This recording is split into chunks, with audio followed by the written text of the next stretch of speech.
Hello, this is Terrance here again, and sorry about that. It's feeling a bit poorly at the moment. I just had a miscarriage, um, and so how can I block out miscarriages? Well, went to Mooseburger and had a rather large Mooseburger, and with some exercise, and now my accent sort of there was a bit of a chutney in it with a bit too much paprika, and so my accent isn't working properly.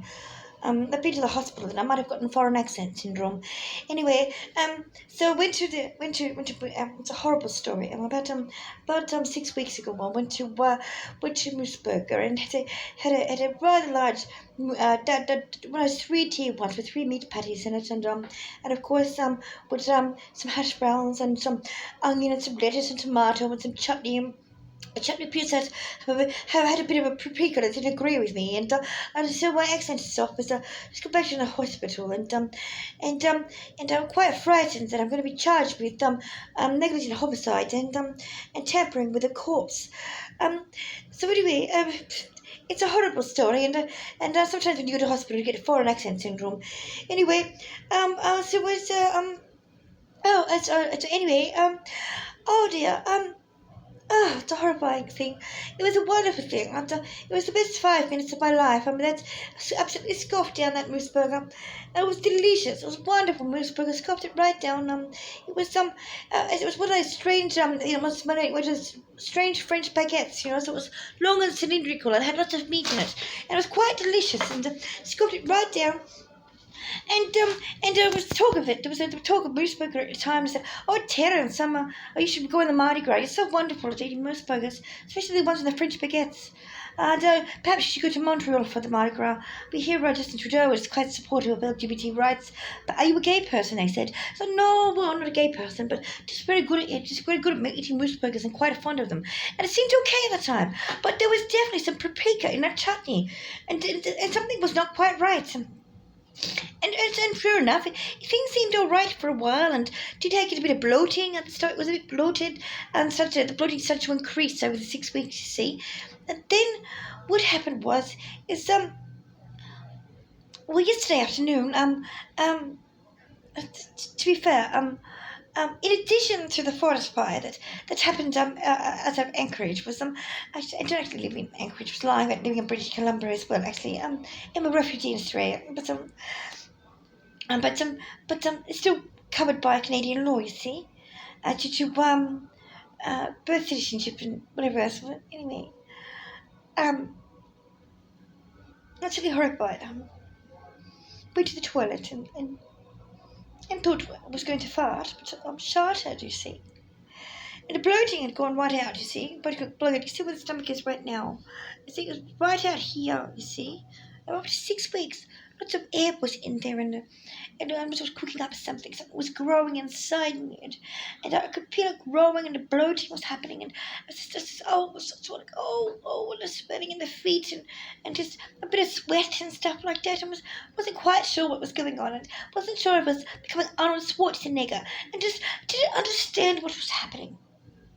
And then went to the toilet, you see, and sharted, and it almost felt like it was running out. I was about to give birth to Bono. Oh, it didn't give birth to Bono at all. Miscarried him. I miscarried Bono on the toilet. He was dead on arrival. His head was crushed to the side. His arms weren't fully formed, nor were his legs. There was more umbilical cord than anything else. And worse still, the umbilical cord looked like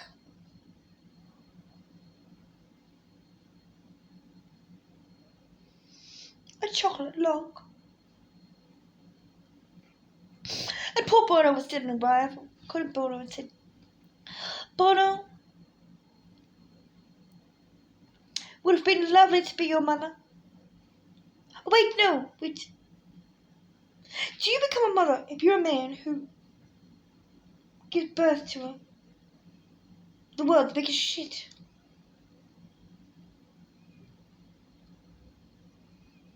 No. You become a father, don't you? You become a father, you become Arnold Schwarzenegger. Oh, don't really know how this works. Anyway, it was forget about the details. Anyway, Bono was still in his fetal stage. And he didn't fit in the toilet. We had to take him out with the plunger. It's like, well, he's more human than diarrhea. So we took him out with a plunger, we took him out with a coat hanger, we took him out with a pair of pliers. And he was broken up by that point. It was quite devastating. Into little plastic bags. And he was put in, well, the bin. You know, where you usually put your YouTube records. And he was put in the bin, Bono was. And then, of course, while that was going on, was too confused, too devastated by the shot, the most epic shot in the world. And wound up, not knowing that my prostate had fallen out as well. And my anus was completely distended. It was turned into goatsy. My butthole had turned into goatsy. And there was blood pouring out everywhere. And I had a big stream of blood from the toilet to the garbage bin had happened. And there was this blood down my leg. And then I was faint. And I fainted to the ground. And I passed out. And when I woke up, I was in the sexual health clinic. And in the bed next to me was Carlson Cresley. I said, Carlson Cresley, are you here for goatsy treatment? Did you do a shot that went wrong? He said, no, he's got crabs. Oh, Carlson, Mr. Cresley, didn't need to know that detail. And while I was in surgery, and the doctors were stitching up my anus so it didn't look like goatsy anymore, they never found my prostate to put back in. The police came up to my bed and they said, we are charging you with second-degree homicide of a famous Irish musician and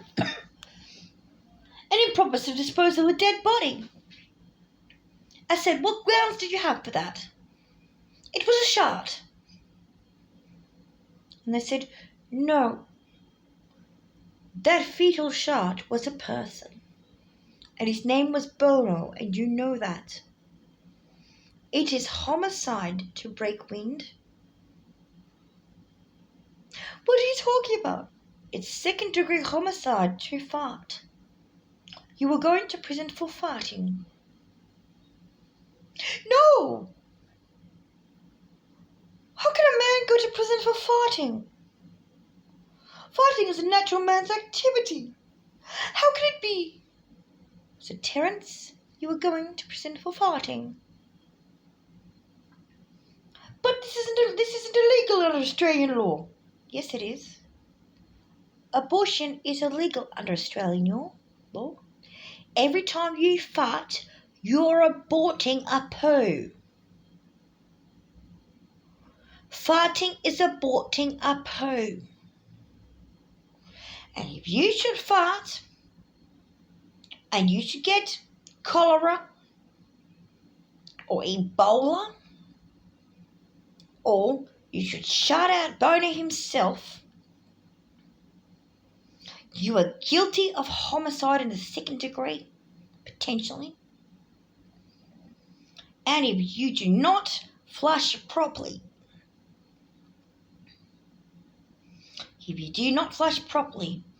and allow him to be with his relatives in Mr. Hankyland, that you have not disposed of a dead body properly. But this can't be right. He was not issued with a birth certificate in the first place. Wasn't even aware that he was going to arrive. Just had a little mild bloating. What are you talking about? And I said, it does not matter. If pro bono never had a birth certificate. Even if it means he cannot be issued a death certificate because he never had a birth certificate. You are still guilty of homicide. Would you mean to say someone who was never born can be murdered? That's correct. If they were never born and don't have a birth certificate and we can't issue a death certificate so that you can bury them properly, you are hereby guilty of second-degree homicide and interfering with a corpse. Oh, dear God. What would the men of the world do? What would the men of the world do? They can't help it. Fighting is part of how they're built. Men just fight and they fight and they fight. They can't help it if sometimes a shot comes out with it. It's accidental. And to be fair, the women are doing it to them. The women are making them shot by what they feed them. I blame Moose Burger and its waitresses and female chefs for making me that Moose Burger with its extra paprika that caused this problem in the first place. Why should Terrance get into trouble like that when it's all the women's fault?